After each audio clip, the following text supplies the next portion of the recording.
Saludamos para hablar de economía, de presupuestos, de números, a Juan Ramón Rayo, doctor en economía. ¿Qué tal, señor Rayo? Muy buenos días. ¿Qué tal?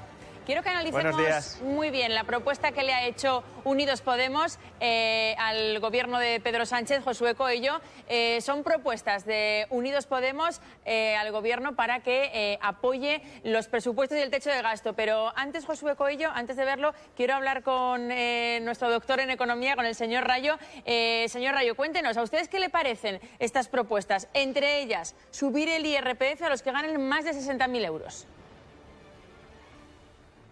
Bueno, yo creo que en general lo que ha propuesto Podemos es una subida bastante intensa de impuestos a los trabajadores cualificados y a aquellas empresas que generen riqueza en el país. Creo que, por tanto, en la medida en que las subidas de impuestos desincentivan la generación de riqueza, pues es una política equivocada. Eso por un lado, pero es que además es una política que incluso diría contradictoria con su propio discurso, porque el documento en el que han propuesto esto es dejar atrás la austeridad. Subir impuestos no es dejar atrás la austeridad, es aplicar una medida de austeridad. Austeridad significa reducir el déficit público. Si se suben impuestos para reducir el déficit público o para que el déficit público no aumente tanto como aumentaría en caso contrario, lo que están haciendo es aplicar medidas que ellos llamarían austericidas. Por tanto, malo, subir impuestos es negativo para el conjunto de la economía y además contradictorio porque están proponiendo dejar atrás la austeridad con más austeridad.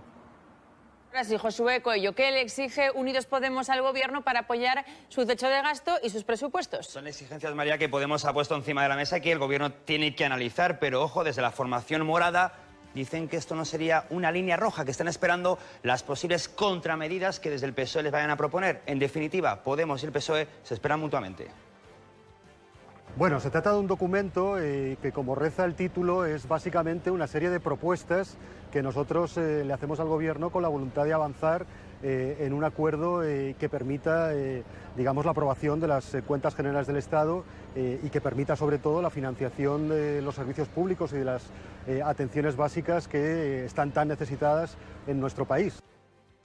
¿Y cómo está el semáforo de las propuestas? Fíjense, parece que el gobierno sí que estaría dispuesto a aceptar alguna subida de impuestos, por ejemplo, al diésel, con el que recaudar 2.100 millones de euros, subiendo, ya saben, ese impuesto especial para el diésel. Están en ámbar, que no saben todavía si llevarlas a cabo o no, el impuesto a la banca. Podemos lo exige, el gobierno está de acuerdo, pero no saben ni la forma ni el cómo. La recaudación, 2.000 millones de euros. Lo que parece que el gobierno no está dispuesto a tragar con las propuestas de Podemos son las siguientes. Subir impuestos a las rentas altas. Recuerden, a partir de 60.000 euros, el PSOE considera que esto es un nicho de voto para ellos y podría afectarles. Y más déficit. Desde el gobierno consideran, María, que el gobierno ya ha negociado suficiente con Bruselas y tener ese margen de 5.000 millones de euros más es suficiente y no iría a la propuesta de Podemos, que sería estirar aún más el déficit. Vamos a hablar de ese margen. Juan Ramón Rayo, ¿qué margen tiene el gobierno para obtener más ingresos?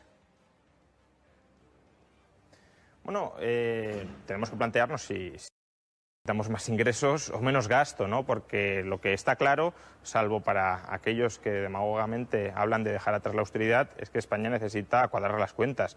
Necesitamos cuadrar las cuentas porque, lo hemos conocido hace unos días, hemos llegado al récord histórico de deuda pública. Deuda pública que equivale ahora mismo a unos 25.000 euros por español. Es decir, cada español debe de media 25.000 euros debido a la emisión de deuda pública, primero por Zapatero, luego por Rajoy y ahora por Sánchez. Con lo cual, lo que está claro es que necesitamos reducir esa losa gigantesca, esa losa financiera gigantesca que pesa sobre nosotros. Y eso lo podemos conseguir o con más impuestos o con menos gasto. Yo, desde luego, soy partidario de reducir gastos. Se habla que se han reducido muchos gastos en los últimos años. No es cierto, es decir, se han reducido algunas partidas de gasto y se han incrementado otras, pero lo que falta realmente en este país es reducir el gasto total del Estado, no el gasto de una partida y aumentar el de otra, sino el gasto total del Estado. Querer cuadrar el déficit con más impuestos, pues bueno, es algo que se puede conseguir y algunos países, desde luego europeos, lo han hecho, pero tiene un coste social y económico grande, en tanto en cuanto, como decía antes, desincentiva y destruye la riqueza. ¿Crees tú que el impuesto a la banca, si finalmente se lleva a cabo, va a repercutir en los bolsillos de los españoles? Bueno, a ver, por sentido común, así es. Es decir, la banca es un oligopolio, probablemente el oligopolio más exagerado, más privilegiado y más ilegítimo que existe en una economía, pero es un oligopolio. Y un oligopolio tiene un enorme poder sobre el consumidor, sobre el cliente. Con lo cual, evidentemente, si tú impones un tributo adicional a un oligopolio, ese oligopolio tratará de trasladarlo a sus trabajadores o sus usuarios. Digo, el sentido común nos indica esto, pero es que la evidencia internacional también nos indica esto. Si vemos qué ha sucedido en otros países cuando han subido los impuestos a la banca, lo que vemos, lo que comprobamos es que entre un 80 y un 100% se ha terminado repercutiendo a los clientes, sobre todo a aquellos que van a solicitar un crédito a los que se les exigen mayores tipos de interés. Por tanto, nos puede parecer incluso justo que haya un impuesto a la banca por todos los privilegios que la banca tiene y que no debería tener, pero lo que parece menos equitativo es que ese impuesto termine siendo pagado por los contribuyentes. Yo creo que a la banca hay que castigarla de otras formas, que es eliminando los privilegios legales que todavía hoy tiene, pero más impuestos manteniendo los privilegios legales que terminarán de ese modo siendo trasladados a los usuarios, me parece poco adecuado. Ahora del turismo, Elena Martín, buenos datos en lo que tiene que ver a personas que han conseguido un empleo en el sector turístico. El empleo que ha dado el turismo durante este primer año se equipara mucho al empleo que daba la construcción durante los años de mayor bonanza económica, durante esos años de boom del ladrillo. Durante el segundo trimestre de este año, el sector del turismo ha dado trabajo a 2,6 millones de personas. Si echamos la vista atrás y miramos al trabajo que daba el sector de la construcción en 2007, era de 2,7 millones de personas. Elena, esas son las buenas noticias, pero también hay alguna mala. La temporalidad del sector turístico. Que alcanza el 35%. Es el sector que mayor temporalidad deja dentro del mercado laboral, pero no solo es eso. También podemos mirar como punto negativo los salarios. Por seguir haciendo esa comparativa con el sector de la construcción, pues en el año 2007 cualquier persona o la mayoría de personas que trabajasen en este sector cobraban una media de 20.000 euros al año. Ahora en el sector del turismo se cobran unos 14.000 euros al año. Juan Ramón, esta burbuja, la del empleo en el sector turístico, ¿no es tan peligrosa como la del empleo en la construcción? Yo trazaría alguna diferencia. Es decir, la burbuja de la construcción era una burbuja que venía alimentada por el crédito barato que inyectaron los bancos centrales en la economía. Es decir, era una burbuja basada en el endeudamiento o en el sobreendeudamiento familiar y empresarial. Aquí lo que tenemos es un desarrollo bastante acelerado del sector turístico como consecuencia del panorama exterior. Es decir, parte de los competidores turísticos de España se han caído durante los últimos años y eso ha favorecido que España gane peso como destino turístico. Si a eso le sumamos el esfuerzo de contención de precios, de márgenes y de salarios que se ha vivido en el sector, pues se ha conseguido que la industria turística española se vuelva bastante competitiva frente al resto de destinos internacionales. Entonces, lo que sí vemos es, ya digo, ese sobredesarrollo del sector turístico y eso implica riesgos de cara al futuro en caso de que algunos destinos, como por ejemplo Turquía, con la depreciación fortísima de la libra, ahora se vuelvan competitivos y los turistas no lleguen a España. Pero no es una burbuja propiamente de crédito, que son las más devastadoras que puede haber. ¿La temporalidad en el sector turístico tiene arreglo?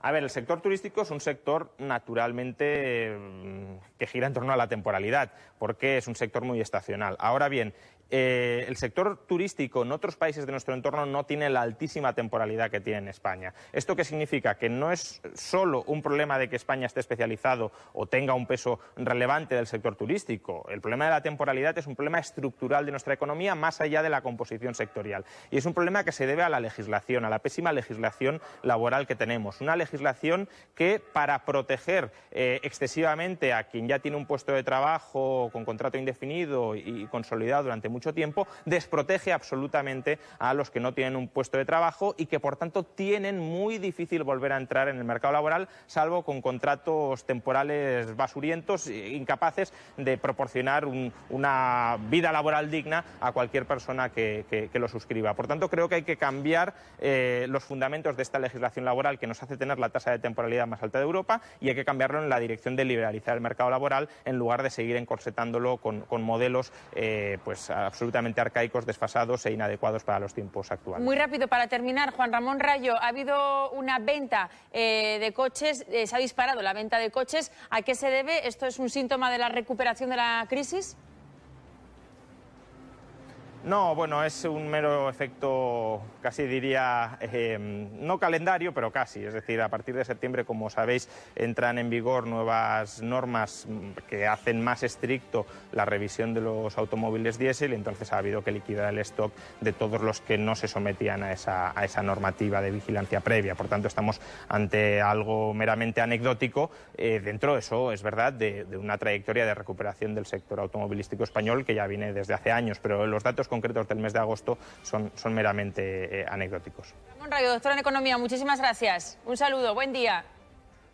Muchas gracias a vosotros. Nos vamos a